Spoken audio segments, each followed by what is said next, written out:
Hello everybody, I'm Katie Burtwell from the Walpole Historical Commission. And I'm Betsy Dyer from the Walpole Historical Society. When we began to plan for Walpole 300, we decided to ask Walpole seniors their memories about living in our town. We taped the interviews, and now it's time for everyone to see them. Walpole Media will publicize the names of each person along with the dates each interview will be shown. The history of a small town like Walpole is not just about the big mill owners and politicians like the Byrds and the Lewises and the Plimptons. It's really all about who was living there, working there, going to school, how they were part of this community and living their everyday lives. I think historians of Walpole 100 years from now will be grateful to come across these transcripts or tapes because these are part of the real Walpole history they'll be interested in. And I think you're going to enjoy these. Maybe you know the person that's being interviewed, but perhaps you just enjoy a good story, and there are lots of good stories.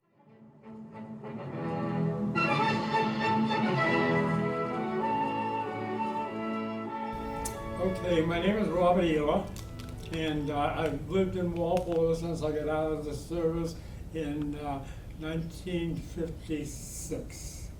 I got discharged from the Air Force. I served in the Air Force.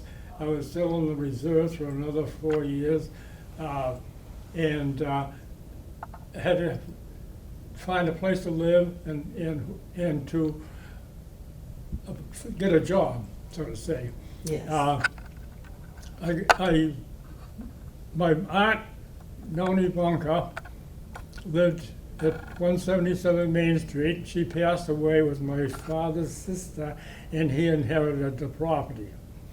And it was for sale.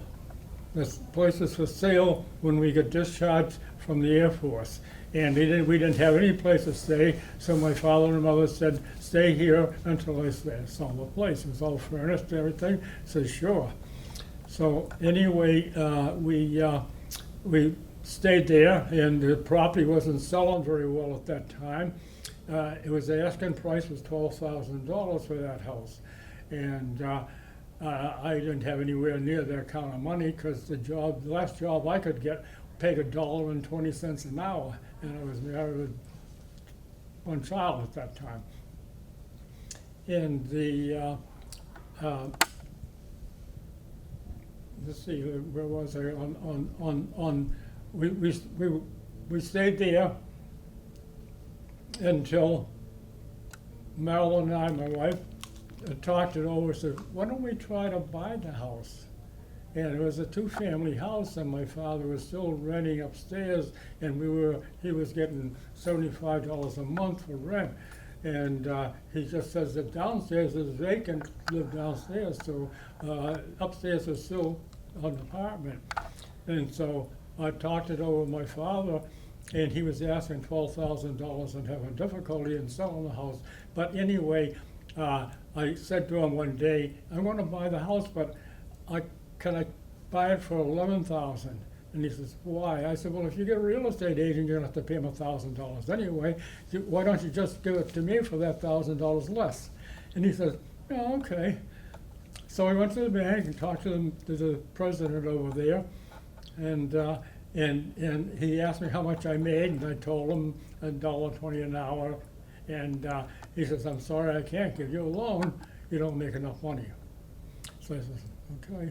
So I got up and I walked halfway to the door, and I stopped, and I went back and I said to him, oh, by the way, I rent upstairs. I'm going to get $75 a month rent. Will that make any difference? And he says, oh, yeah. He says, sit down. Oh, wonderful. I bought the house. Oh, and you're still in it today. And we're still living. It's all paid for. And he got all his money he wanted. And it's family. It's a family house. Yeah. And I was, let's see, I shortly after that, I had 3 or 4 different jobs that I worked at, and finally put in for an application to the town for the police department, for a police officer. And what year was that? Oh gosh, let's see, to 56, 58 or something like that. Okay, late 50s. Yeah, Uh-huh. and I got an appointment and got appointed.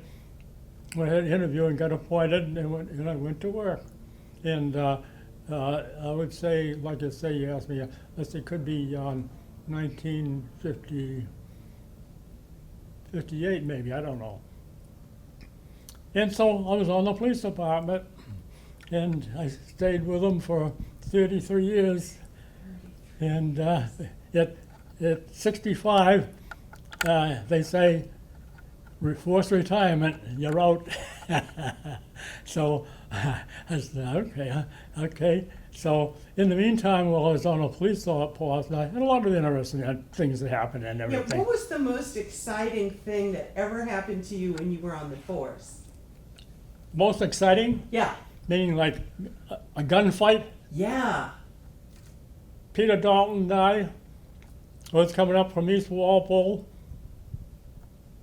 on Washington Street towards the center of town, and we got a report there was an armed robbery at the Cumberland Farms at Washington and Common Street. It just happened, and as we came over the top of the hill, we saw the car take off and head down Washington Street towards Norwood. We put the blue lights on, took off after him, and he speeded it up. And we get down, halfway down in the valley, there's no houses in around that area at that time. And he threw all the money out the window. I don't know if he expected me to go pick it up or not, let him go. Should have. But somebody found a whole bunch of money somewhere. Wow. And we had fired a couple of shots at each other. And Peter was driving, and the guy turned around and he fired a couple of shots at us. We fired a couple of shots back at him. Either one of us hit anything, which is okay. And so anyway, he made a right-hand turn on 27, made another left-hand turn, headed down towards East Walpole, and he got on one of them side roads, jumped out of the car, and he ran off into the woods behind his house. And so fired a couple more shots, and I fired a couple up, and we were shooting out of dark at that time, by that time. And he hollered at me, I surrender, don't shoot. I says, okay, come out with your hands up. And so I says, come out and let me see your hands. So he came out, and I had my flashlight, and I held my flashlight out like this. See, because if he come out firing, he's going to shoot at the light, I figured, not me. That's very See, smart. but anyway, no problem. Get out on the ground. He got on the ground. I handcuffed him, advised him of his rights, arrested him, brought him to the Superior Court the following day down in Dedham. Yeah. And he was arraigned down there because of the felony. And I brought the charges against him. And 6 months later, or 3 to 6 months later, we had the court come up with a case for trial. And I was notified to go down for the trial and report for the Commonwealth of Massachusetts. And he had a public defender and a 6-man jury. Mm-hmm. And so I had to get up and tell the story to the jury and the judge. And the public defender never asked me a question. I was waiting for him to start cross-examining me, but he didn't. He never said a word, and I figured afterwards that he didn't want to cross-examine me because the only thing I could tell him would be the truth, and that's all I was telling him was he didn't want to hear the truth twice, you know. Exactly. Anyway, jury decided they're going to go out and talk about it, and they did. And then it wasn't too long, 15 minutes, they were back with the trial. And the judge asked them to the verdict. And when the jury came, there was a woman looked at me and smiled. And I knew she was on my... and he got 5 years in state prison for that. Do you remember the Howard Johnsons up at 1 and 27? Sure do. Did that There was get an armed robbed? robbery up there one time. Tell me about it. Two men went into the Howard Johnsons, and there was maybe 6 or 8 o'clock at night. My brother officer at that time was Jimmy Head, who has since passed away, and we went up there. Jim was very good and very smart, and we went up there, and the two guys that came in, took the manager into the kitchen, Yeah. and told him to open the safe. And the guy was so shaky that he missed the dial. And the guy cocked the gun, put it behind his head, and he says, "One more time, man." And the guy tries again, and he opens the safe, and he got the money. So, in the meantime, the other guy went from table to table to table, and he robbed each individual table. You robbed the He robbed them with the wallets, customers. the watches, and anything else of value that looked interesting. Okay, so each one was a defendant in being part of the robbery, and so we had to interview each one of them and write up the crime report on them. And we got to one couple, and there was one woman there, and she was really bull. Yeah. And she said that she was a white girl. And these two guys were, at that time, you didn't see too many blacks. Okay, and the two guys, the armed robbers, were black. This girl that was bull at the time said that I got robbed. She says, "I just came back from the state prison visiting my friend who was black also." And she's the white girl, and she says, "I kind of recognize who he is." And She knew him. And she says, she told us, "I can recognize him, you can't," you know? And I says, "Okay." So she gave us a description of the guy, and she came from Manchester, New Hampshire, and we went up to Manchester, New Hampshire the next day and went to the Manchester Police Department and told them who we were and what we're doing. And the guy says, "You're smart to come here, don't go down there by yourself into the area." So we went down, we talked to the lady, and she had friends next door, and they came over and they talked to us, and they gave us a good description of them. And with that information and another trip up to the Manchester Police Department for a second interview, I went to the DA's office in Dedham and I signed a warrant for their arrest. And one night I was working, about a couple of months later, I got a call from someplace out in California, some police department out in California, was right on the ocean side. And they said, "You can knock this guy off your list. We just picked him out of the water this morning." No. He was a kidding. floater. Someone killed him up there in California. The other guy, I don't know what happened to him. He might have been floated out further to sea. I don't know. Holy Yeah. crow. So That's those are just the two armed robberies that we had. That's an amazing story, Yeah, though, that yeah. she knew who he was. A lot of the guys were involved in a lot of incidents at that time, you know. I wasn't the only one that was active. We had a good police department. Yes. And guys did their job and they did them right, and they took a lot of baloney, you know, at that time not from the older people, but from the kids, you know. And they, who was the chief? Was it Hagelblum? huh? Who was the chief? Chief, it's Hagblum, Yeah, Hagelblum. yeah. Yeah, he was Yeah. a good guy. Yeah. So, guys, everyone was great. I mean, we couldn't ask for a better bunch of guys. I mean, you know, to work with, talk with, you know. Some you didn't like, but you got to, you know, that happens too. And you worked with Joe Honahan. Joe, yeah, Joe Yeah. and Jim. Yeah. Joe and Good Jim guys. Honahan. Joe was a good guy, and he worked the midnight shift with me when I first started. We all had to start off in the midnight shift Uh-huh.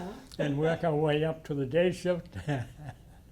Well, thank you for your service. Yeah, and while I was in the police department in 1974 or 75, in around there, I listened to the radio, and I was in the Air Force, and before that I was in the National Guard for about 3 or 4 years, and then I transferred there to the Air Force, and then when I go into the police department, and about halfway through my police department, I listened to the radio, and they had the Coast Guard was advertising for police officers only to join a special branch that they were starting up on security and how else would I say, intelligence, okay?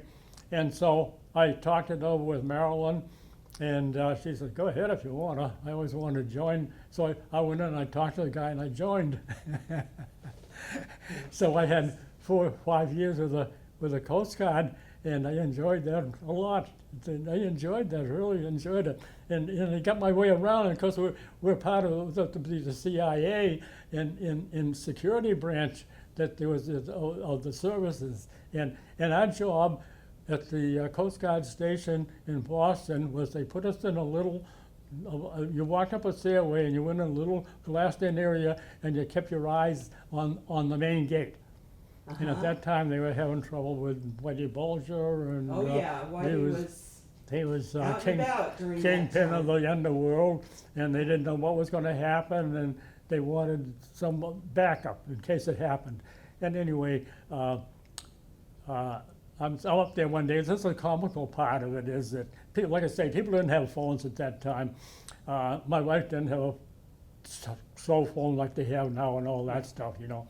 And the phone rings, and I pick it up, and I say, Coast Guard Station, Boston, Petty Officer speaking, may I help you?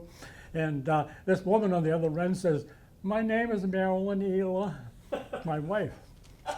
And she says, my husband's in the Coast Guard Reserves, and she's on duty this weekend. Is there any possible way I could get to talk to him? And I said, yeah, Marilyn, go ahead, what's the problem? And then she says, no, I want to talk to my husband. And I said, this is your husband. This is Robert? I said, yeah. She says, what are you doing answering the phone? I said, well, in case you're out on Boston Harbor on burning ship, I'd send one of my cutters out to save you, things like that. Oh, that's a great So that was the only funny things that happened in my military services. Yeah. That's awesome. Yeah. And you brought us a helmet today? Yeah, the other thing is Eli, my uncle, was like the air warden, and this is the helmet that he had that they gave him, and it was there at the house, and I never had anything happen to it. We've been out in the garage. That's why it's looked like this, you know. So it's the age is a special signature on it and everything, and so I have that. So tell me about the air raid drills. Oh, okay. They'd have these air raids in the, I guess it was probably the war had already started, and they'd have lights. They'd blow the whistle at this police station. A whistle would go off, and the light would flash, and the searchlights would search, and you look up in the sky, and they'd go along like that you see sometimes on an old movie or something like that, where they're going across each other, and you could look out and see them. They're all looking for supposedly the German planes that are going to be coming over on us and such, and that never happened, fortunately. And then they'd blow the whistle, and it was all over. And I was probably, I would say maybe 9, I don't know, somewhere around there. And she was so upset the first time he had to go out and go across the street. And that's where his station was, where Newport Village entrance is now. It's an old dirt road. And he had to stand there during this period of time. And then they'd blow the whistle so it was all over. And then he could come back in the house. And my aunt was so upset to think that he had to go out there that she started crying like she's never going to see him again. He's going to get killed. And I always remember that. And during these air raids, everybody in town had to shut their lights off. Yeah. Blackout. Yeah, it's a blackout. Yeah. And it was necessary. Oh, You know, yes. It was, as you mentioned, the submarines are out there off our coast, and they were sinking our cargo ships, and it was a war. And your uncle was doing his part. Yeah, well, yes. Yeah. Yeah. I went overseas to Germany. I was up in two different bases here in Massachusetts, well, 3 maybe. And I got my overseas duty in Germany. I went to Rhine-Main Air Force Base in Germany, right outside of Frankfurt. Yep. And I was in the Air Police Squadron, and it was a very, very interesting experience in Germany. I had a decent time. I spent 18 months there, and I was the armorer. And my job was to qualify all the air police officers that were there in their whatever weapons they were using, and they would use carbines or M1s or 45s or some sort of light machine guns and such, and they all had to be qualified. And a lot of that doesn't take an awful lot of time, so I had a lot of time, and they gave me the job of also being the mailman. So you were not only training people on how to use these weapons, but you were delivering the mail as So well. you go to the post office and get the mail, and the guys will all be waiting for me, That's banging on the door, give me my mail. Oh, Well, you have a big bag here, I see, of goodies that you were going to show us. Oh, look at that. A calendar. So, see anybody you recognize? oh, I'm sure. So this was printed by Kendall. Jim and Joanne out of there. Jim and Joanne. Yes, indeed. And I'm there. My kids put a circle I around my see, face. right in the middle. He's got a big circle around his face. What a wonderful calendar. And it was sponsored by all Oh, all of these. We got Woodworkers, Bird, gone. Walpole Cooperative. That's still around. That's still Sister around. Nellie, Yeah. Kendall. This is truly a treasure. I'm sure people know about the story of Walpole, Oh, the Delu books. the history of Walpole, and the story of Walpole. Yes, Mr. Delu did that history before our 200th anniversary, I Yeah. think. They're very interesting. You spend a lot of time looking at all that stuff. Yes. And I just brought a couple of, when I got retired from the police department, I was 65 years old. I wanted to, still had to do something. Sure. So I applied for a job with the federal government. And Yeah. it was the year 2000, and I got a call one day. It says, "You want to go to work with the census?" And I says, "Yeah." So they says, "Okay, report for school for 2 days at so and so place, and then we'll put you on." So we went to school, and I got I was with another guy who was sitting beside me, and we got to be partners, and we had Uxbridge and Mendon to do the census. And he was a hot sketch and interesting, and he was retired like me, and he was a major general retired from Iceland. Wow. So we got to know each other pretty good. We had lunch at his house a couple of times, and it was, and then one day, we did that for about 5 years, and then one day they said, "We're gonna discontinue the knock on doors, hi, how are you, blah, blah, blah." And so they said, "You can go to the census up in someplace up north of Boston." Well, it's up on 128. Oh, by the way, the census paid us for the day we walked out the door. You were on the payroll. That was their policy, when you do this knock on door stuff. So I said to them, "Do I get paid from the time I leave the door?" And they said, "Oh, no, we won't do that here. That's another job that does that." She says, "Do you need a little while to think about it?" I said, give me about 5 seconds, will you?" And they said, "Yeah." I said, "Let's see, 3 seconds." I said, "No." I said, "Well, I don't have any other job after that." Yeah. My last job. Well, you were 70 by then. Yeah. Yeah. Yeah.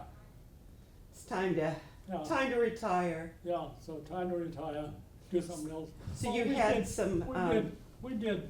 picture frames We in did there. other pictures. This is one of the things like the guy that fell through the ice.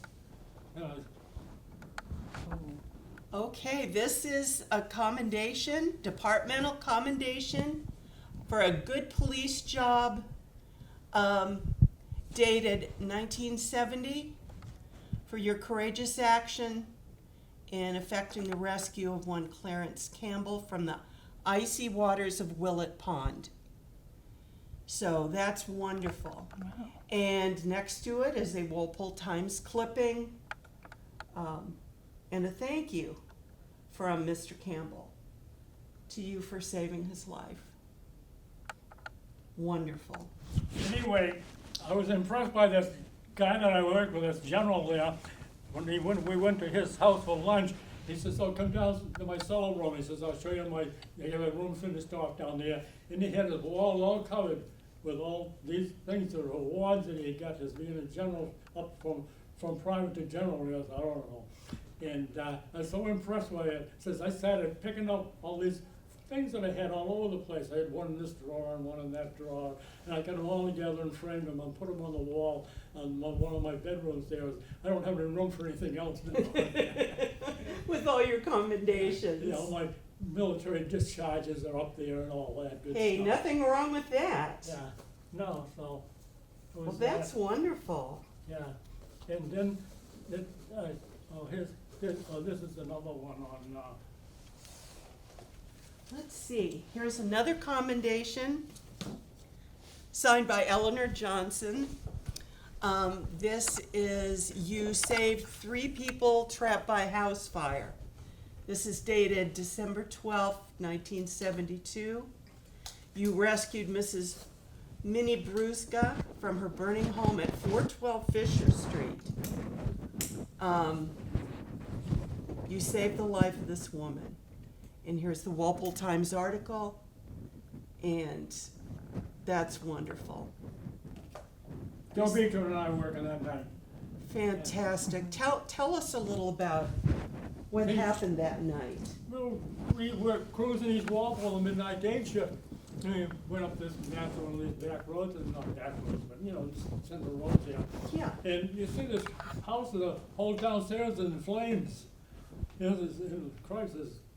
So we banged on the door, and the people couldn't get downstairs. They're upstairs in the bedroom. And this was over on Fisher Street. No, that was Millie Brusca.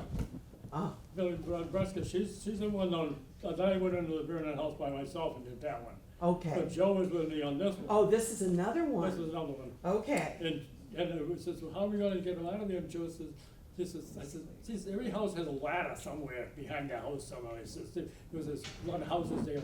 So we found a ladder, and we put it up against the bedroom window, and she came to the window, handed me out one of the kids, and I handed it down to Joe.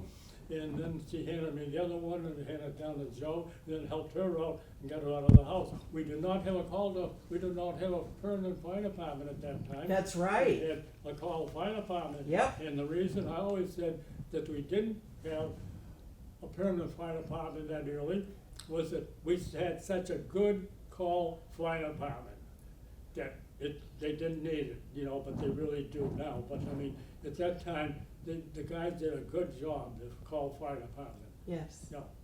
I miss those whistles. And I know a lot of the guys that were on call fire department, so, yeah. And it all started like the other day. I was gonna bring this picture for one of the girls to look at downstairs there on a Wednesday afternoon there. And this is a picture of my house that I lived in when I was a kid. That's my father and mother. That's in Foxborough.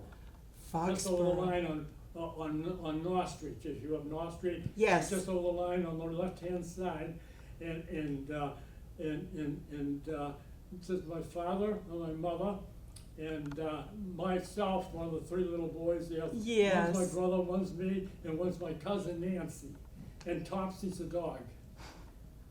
Oh, there's the dog. I Yeah. see Topsy. We didn't have electricity, we didn't have running water, and central heat or any of those things.